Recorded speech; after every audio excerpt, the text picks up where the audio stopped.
Sir வணக்கம். Sir வணக்கம். வணக்கம் சார். இன்னைக்கு பார்த்தீங்கன்னா தமிழக அரசியலே வேறு மாதிரி பரபரப்பாக போய்கிட்டு இருக்கு.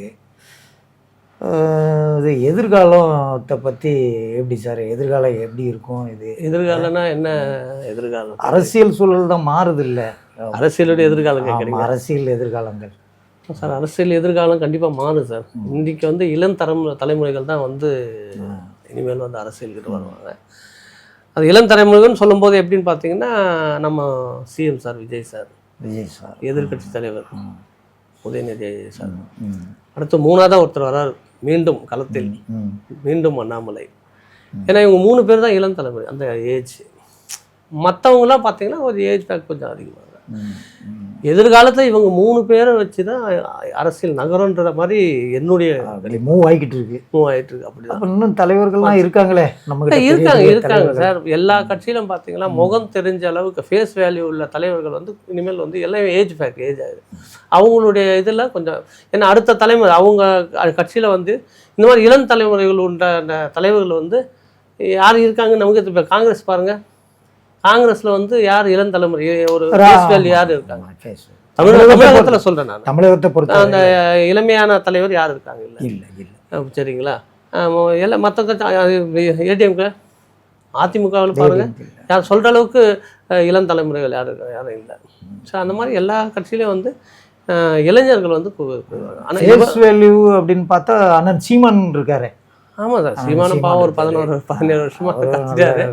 அவருக்கு அப்புறம் யார் அந்த இளமையாக சாட்டை முருகன் சொல்கிறாங்க, அது எப்படி போகலாம் தெரியாது. ஏன்னா சீமான் சாருக்கே பார்த்தீங்கன்னா 60 வயசு மேலே வந்துச்சு. அவருக்கு ஒரு ஃபேஸ் வேல்யூ இருக்கு. ஏன்னா இவங்க அளவுக்கு இல்லை அந்த இடத்தெல்லாம் இவங்க ஃபில். ஏன்னா இவங்க சீமான் சாரை விட இவங்க 3 பேரும் வயசுல 10, 12 வயசு 13 வயசு கம்மியான. ஆமாம், அப்படி தானே இந்த சீமான் சாருக்கு வேல்யூ இல்லைன்னுலாம் சொல்ல வரல. அடுத்த தலைமுறைக்கு நான் பதில் சொல்கிறேன். கண்டு இப்போ கரண்ட்ல நம்ம தமிழக அரசியல் அடுத்தது எப்படி நோக்கி போகணும், இளம் தலைமுறைனா இவங்க 3 பேர் தான் சொல்கிற அளவுக்கு. இனிமே 3 பேரை சுற்றி தான் 3 பேர் கண்டிப்பாக சூறாவளிகள் சுற்றிக்கிட்டே இருக்கும். ஆமாம். அண்ணாமலை வந்துட்டாரு, டெல்லி வேற போயிருக்கிறாரு. வந்தால் பரபரப்புக்கு பஞ்சம் இருக்காதுன்னு நினைக்கிறேன். கண்டிப்பாக அது கூடுதல் சுமை, இன்னும் நிறைய சுமைகளை சுமக்க வேண்டியது இருக்குது நம்ம சிஎம் சார். ஏன்னு வச்சுங்களேன், எதிர்கட்சி தலைவர் சமாளிக்கிறதே கஷ்டம். கண்டிப்பாக. சரிங்களா? ஏன்னா அவங்க அந்த அரசியல் சார்ந்த அந்த குடும்பத்திலேயே அப்படியே வந்துட்டாங்க, தாத்தா அப்பா. ஏன்னா அரசியல் முழுக்க அரசியல். அண்ணாமலை சார் ஒரு அரசு உயர் பதவியிலிருந்து வந்தாலும் இந்த சமீபத்தில் ஒரு 6-7 வருஷமாக சூறாவளி பயணம். அண்ணாமலை சார் தெரியாத ஆளே இல்லை, அந்தளவுக்கு சூறாவளி பயணம், அந்தளவுக்கு பேச்சு திறமை எல்லாம் இருக்குது. இடையில ரொம்ப மிஸ் பண்ண போல அவரை நம்ம.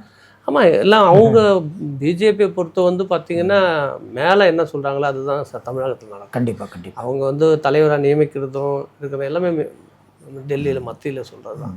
ஸோ இப்போ அவங்க கண்டிப்பாக யோசிச்சிருப்பாங்க, இந்த இடப்பட்ட நாளில் ஏன் நம்ம பிஜேபி இந்த அளவுக்கு குறைஞ்சிருச்சு, ஏன் இந்த அளவுக்கு 4 சீட்டு இருந்து 1 சீட்டாக வந்துருச்சு, இதுக்கெல்லாம் என்ன கண்டிப்பாக பார்ப்பாங்க. 27லேருந்து 1க்கு வந்துருச்சு சார். ஆமாம், அதான் பார்ப்பாரு. அதெல்லாம் பார்த்து தான் எல்லாமே முடிவு பண்ணுவோம். இதுக்கப்புறம் மீண்டும் அண்ணாமலை பழைய மாதிரி உத்தியோகமாக நல்லா ஒரு வேகமாக அவர் திருப்பி மீண்டும் இறங்கி செயல்பட ஆரம்பித்தார்னா திருப்பி மீண்டும் ஒரு சூறாவளி சுற்றுப்பயணம். ஒருவேளை அதனால கூட அண்ணாமலையை இருக்கலாம். கண்டிப்பாக இருக்கலாம். ஏன்னா இப்போ அதான் சொன்னேன்னே, நாங்கள் இளம் தலைமுறைகள் சார். அவங்க எல்லாமே ஏஜ் எல்லாம் 50 வயசு. இப்போ விஜய் சாருக்கு 52 வயசுன்னா நம்ம எதிர்கட்சி தலைவராகட்டும் அண்ணாமலை சார்கள் எல்லாமே அந்த 45 அந்த ஏஜ், அந்த கொஞ்சம் முன்ன ஒரு துடிப்போட செயல்படக்கூடிய. ஆமாம், அதனால் அவர் வந்தார்னா இன்னும் அரசியல் காலம் ரொம்ப கலகட்டும், சூடுபரப்பாக இருக்கும். ஏன்னா இவங்க ஏடிஎம்கே இப்போ 2 ஆச்சு, 2 4 ஆச்சு, 4 6 ஆச்சு. அது இதுக்கப்புறம் என்ன ஆகுன்றது தெரியல. சரிங்களா? காங்கிரஸ்ல சொல்ற அளவுக்கு பெரிய அளவுக்குலாம் யாரும் இல்லை. கம்யூனிஸ்ட், விசிகே இவங்கெல்லாம் இருக்காங்க. பட் இருந்தாலும் இவங்க 3 பேர் மாதிரி கஷ்டம் தான். இவங்க தான் மெயின். ஆமாம். சரி. பாப்பா என்ன மூவ் ஆகுதுன்னு பார்க்கணும். வந்தால் தான் தெரியும் அண்ணாமலை. கண்டிப்பாக. சார், இன்னைக்கு சிஎம் சார் ஒரு ஜாக்பாட் ஒன்று அறிவிச்சிருக்காரு. என்ன ஜாக்பாட்? அரசு ஊழியர்கள்லாம் பயங்கர சந்தோஷத்தில் இருக்காங்க. என்ன சந்தோஷம் அரசு ஊழியர்? மகிழ்ச்சி அவங்களுக்கு.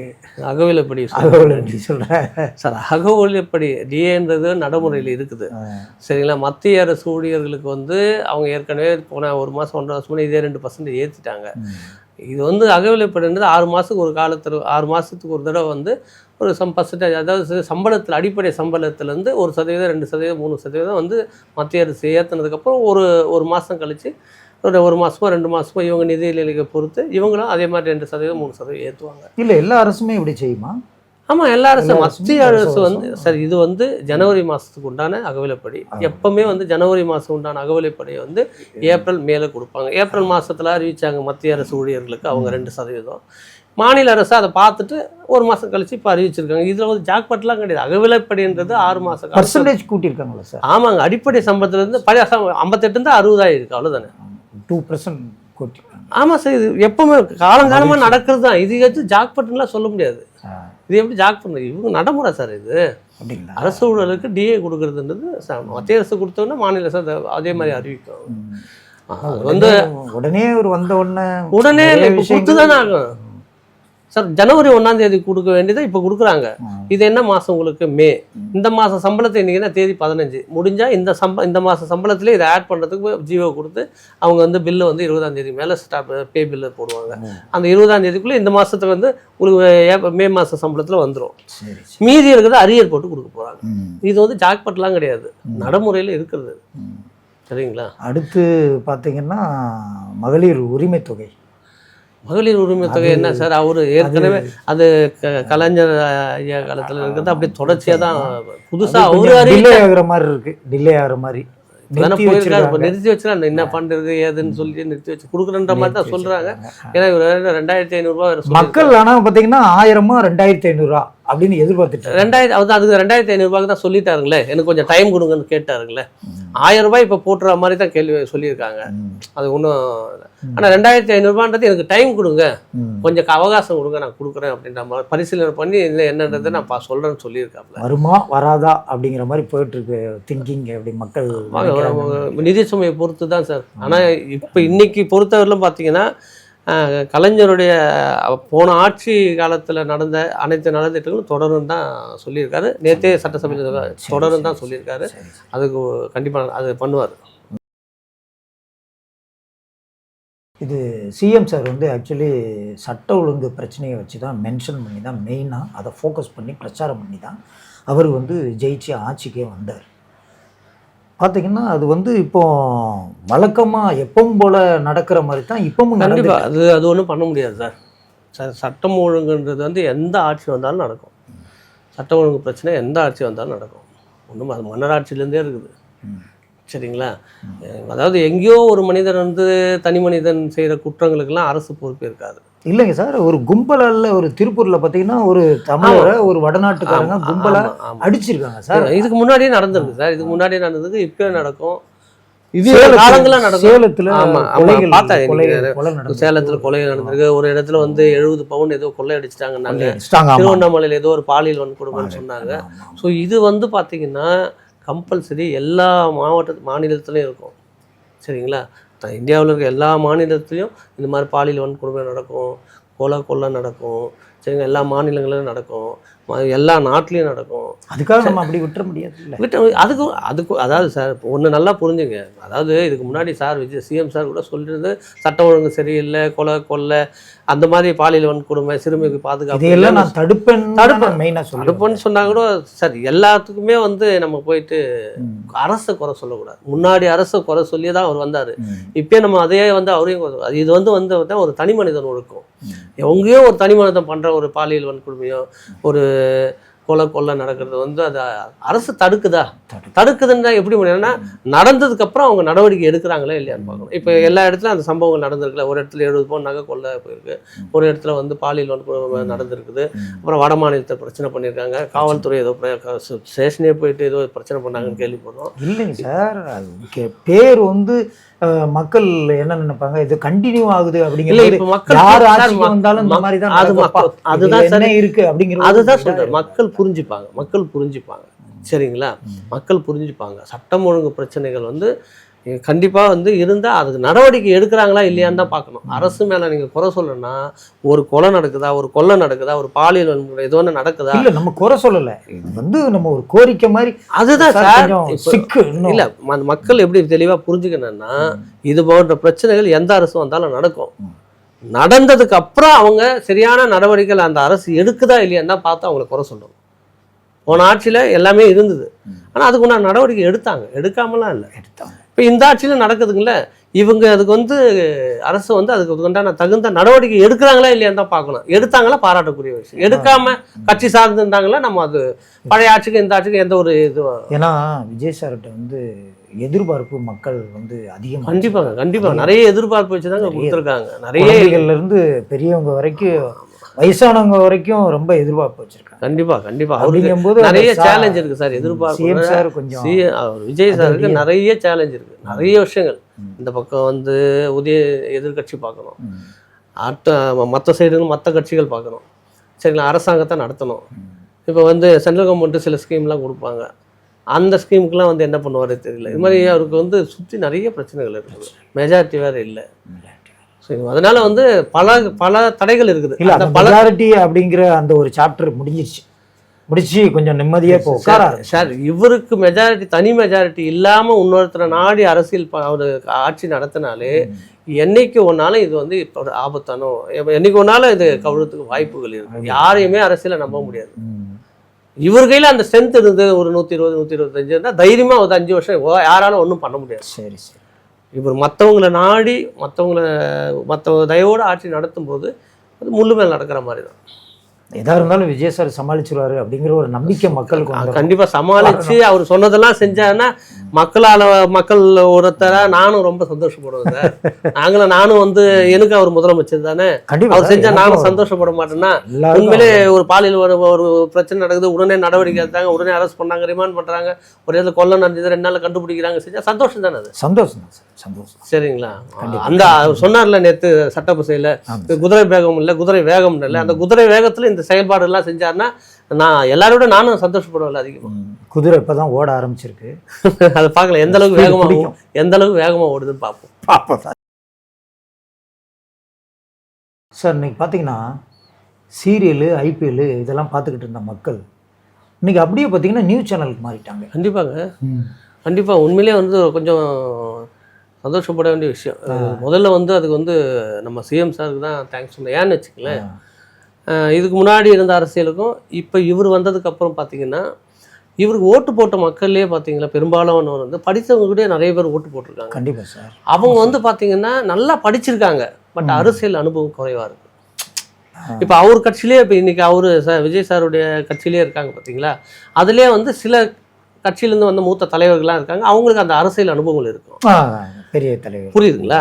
ஆனால் இப்போ விஜய் சாருடைய கட்சியில் இருக்க இளம் தலைமுறைகள் இருக்காங்க பாருங்க, நிறைய பேருக்கு சில விஷயங்கள் தெரியாது. அதாவது பெரும்பான்மைனா என்ன, அந்த ரசிகரா இருந்து வந்திருப்பாங்க, எம்எல்ஏவா ஆயிட்டு இருக்காங்க, சரிங்களா? அப்போ வந்து என்னன்னா பார்க்குற ஓட்டு போட்ட மக்களும் சரி, அதே மாதிரி இளம் தலைமுறைகளும் வந்து நிறைய பேர் நியூஸ் பார்த்து நிறைய விஷயங்கள் இன்னைக்கு தெரிஞ்சுக்கிறாங்க. என்னன்னா 234 தொகுதியா, இதுல இருந்து பெரும்பான்மை நிரூபிக்குன்னா 118, சபாநாயகர்னா என்ன, இதெல்லாம் உற்று கவனிக்கிறாங்க. ஓ, சபாநாயகர்னா இவர் தான் போகுது, சரிங்களா? கண்டிப்பா வந்து 234 118 கம்பல்சரி இருக்கணுமா? அப்போ வந்து இல்லை நாங்கள் நிறைய பேர் நினச்சோம் விஜய் சார் ஜெயிச்சிட்டார், சிஎம் ஆகிட்டார், அப்படி தான் நினைக்கிறாங்களே கண்டி அந்த எண்ணிக்கை, அதிக பெரும்பான்மை, இதை பற்றிலாம் வந்து இப்போ தான் கொஞ்சம் கொஞ்சமாக வந்து அந்த இளம் தலைமையில தெரிஞ்சுக்கிறாங்க. அது வந்து ஊடகங்கள் மூலம் அது விஜய் சாரை டிவியில் பார்க்காங்க, அதோட சேர்த்து அரசியலையும் கற்றுக்க. அரசியல் இப்போதான் இவ்வளோ அவர் விஜய் சாரே இப்போ தான் 10 நாளில் தான் முழு அரசியல்வாதி இறங்க ஆரம்பிச்சிருக்காரு. இது 10 நாளுக்கு முன்னாடி வேணா அவர் நடிகராகவே தான் இருந்தார், அரசியல்வாதி. இப்பதான் கொஞ்சம் கொஞ்சமா அவர் அந்த பதவிக்கு வந்ததுக்கு அப்புறம் கொஞ்சம் கொஞ்சமா அந்த அரசியல் ரசிகர்கள், ஆமா, அவருடைய கூட்டு போறாரு. ஆமா, அவருடைய எம்எல்ஏங்களும் பாத்தீங்கன்னா ஒரு சில விஷயங்கள் இப்பதான் அப்படியே தெரிஞ்சுக்கிறாங்க. அவருக்கு ஓட்டு போட்ட படிச்ச மக்கள் இருக்காங்க, பாமர மக்கள்ன்றது படிச்ச மக்களே வந்து பாத்தீங்கன்னா நல்லா படிச்சிருக்காங்க, இன்ஜினியர்ன்றாங்க, டாக்டர்ன்றாங்க, 1 லட்சம் 2 லட்சம் சம்பளம் வாங்குறாங்க, நல்லா படிப்புல வந்து. ஆனா அரசியல் புரிதல் குஜிரோவா இருக்கு அவங்களுக்கு. அவங்கெல்லாம் இன்னைக்கு வந்து நிறைய நம்மள மாதிரி வந்து அரசியல் விமர்சகர்கள் பேசுகிற அந்த டிபேட்லாம் நிறைய பார்க்குறாங்க. பார்க்கும்போது என்னன்னா ஓஹோ இது வந்து அரசியல்னா இதுதான் போகுது, சட்டசபைனா இதுதான் போகுது, இதுதான் போகுது. பாராளுமன்றம்னா இதுதான் வந்து, கொஞ்சம் ராஜ்யசபானா என்ன, லோக்சபானா என்ன, கவனிக்க கவனிக்க ஆரம்பிக்கிறாங்க. பேச கவனிக்க ஆரம்பிச்சு. நான் 10 நாளுக்கு முன்னாடி இளைஞர்கிட்ட பேசுனதுக்கும் இப்ப பேசுறதுக்கும் நிறைய வித்தியாசங்கள் இருக்கு. கண்டிப்பா சார். சில விவரங்கள் சொல்ல ஆரம்பிக்கிறாங்க. ஆ. அது உண்மையிலே வந்து இவரு நம்ம சிஎம் சார் தான் தேங்க்ஸ் சொல்லணும். ஏன்னா அவர் வந்ததுக்கு அப்புறம் அவர் ரசிகர்கள் அவர் நம்பி ஓட் போட்டுட்டு ஏன்னா அதாவது மற்றவங்களும் அதை தெரிஞ்சுக்கிறாங்க பாருங்க. இது ஃபுல்லாவே எப்ப பார்த்தாலும் யாரை பார்த்தாலும் நியூஸ் தான். அந்த இன்ஸ்டாகிராம் தள்ளினாலும் சரி, ஃபேஸ்புக்கா இருக்கட்டும், ட்விட்டரா இருக்கட்டும், எது வந்தாலும் பாத்தீங்கன்னா இதுக்கு முன்னாடிலாம் வேற மாதிரி போயிருந்த 10 நாளுக்கு முன்னாடிலாம் யங்ஸ்டர்லாம் எல்லாம் வந்து வேற மாதிரி போனாங்க. இப்போ வந்து என்னன்னா அரசியல்ல வந்து என்ன நடக்குது ஏது நடக்குது, சட்டசபையில் இப்படிலாம் கேள்வி கேட்பாங்களா, இதுக்கு இப்படிலாம் பதில் சொல்லணுமா, அந்த தீர்மானங்கள் எப்படி போடுறாங்க, சில நிறைய விஷயங்கள்.